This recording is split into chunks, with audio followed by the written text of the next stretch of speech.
Bonjour, je m'appelle Alice, je viens de France, d'une région qui s'appelle la Bretagne et je fais le tour du Québec pendant 2 mois.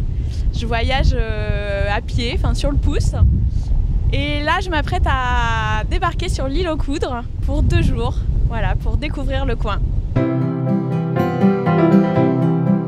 L'île aux Coudres est une destination touristique importante. L'île longe les côtes de Baie-Saint-Paul ainsi que les éboulements dans la magnifique région de Charlevoix. C'est du haut des côtes, d'abord à Baie-Saint-Paul, puis du haut des éboulements que vous contemplerez ce lieu paradisiaque. L'accès se fait par un traversier partant du quai de Saint-Joseph-de-la-Rive. La traverse est gratuite et prend généralement une quinzaine de minutes. Durant la traverse, nous pouvons parcourir les étages afin d'admirer le paysage charlevoisien.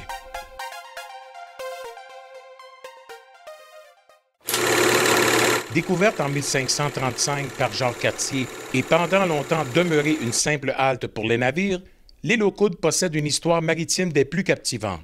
Oui, j'avais 7 ans quand le premier traversé qui s'appelait l'île aux Coudres traversait avec 2 automobiles. On pouvait traverser en bateau, mais seulement que l'été. L'hiver, il n'y avait pas de travaux d'hiver. Ben non, seulement que l'été, les Belle-Saint-Don au mois de novembre, final, quand les glaces arrivaient, le bateau rentrait là. C'était un canot à glace. Le petit canot à glace qu'on fait du sport aujourd'hui, là. Les canots n'ont jamais cessé de parcourir le fleuve. Chaque année, à l'île aux Coudres, la course de canot est devenue un des grands attraits hivernales dans Charlevoix.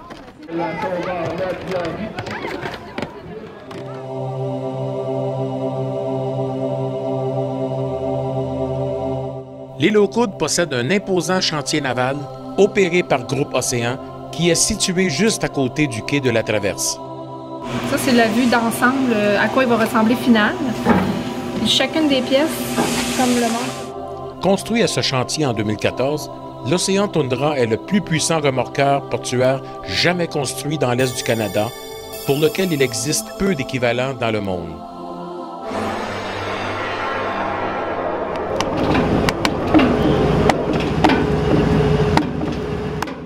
Avant même de fouler le sol de l'île, ce gigantesque chantier se dévoile à mesure que le traversier approche à son port d'attache.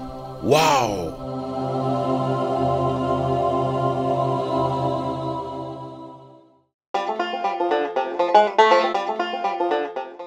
L'hospitalité proverbiale des Marsouins, surnom amical donné à ses habitants, ne se dément pas et les vacanciers sont toujours heureux de retrouver cet accueil chaleureux. Pour la beauté de la place, l'eau, l'hôtel du capitaine, qui est bien apprécié. On n'est pas obligé d'aller si loin pour avoir des belles vacances. Ça, c'est beau. Je trouve ça beau. C'est calme. J'aime ça. Faisons ensemble le parcours de l'île. En cours de chemin, quelques attraits attirent particulièrement l'attention, dont les moulins de l'île aux Coudres, économiser de la farine,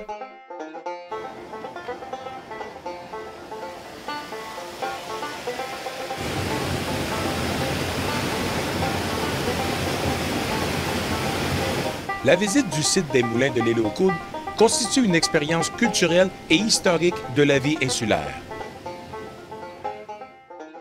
Aussi, d'autres lieux intéressants à découvrir sur l'île aux Coudres. Par exemple, le musée des voitures d'eau,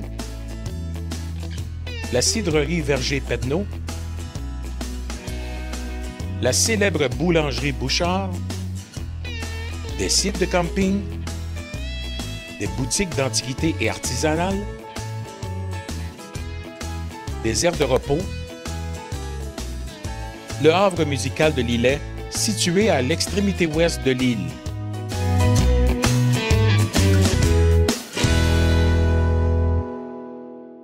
Le plaisir à passer des heures à fouiner les ventes de garage. Cette maison appelée la Maison Croche ne passe pas inaperçue aux yeux des visiteurs. Il y a aussi des auberges et hôtels pour passer quelques jours sur l'île aux Coudres, communément appelé le Bloc. Le phare de l'île aux Coudres est accessible à pied en marée basse.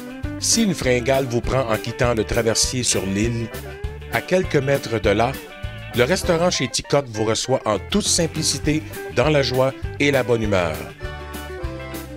On ne s'ennuie pas une minute à faire du surplace à l'île aux Coudes, comme en témoignent ses visiteurs.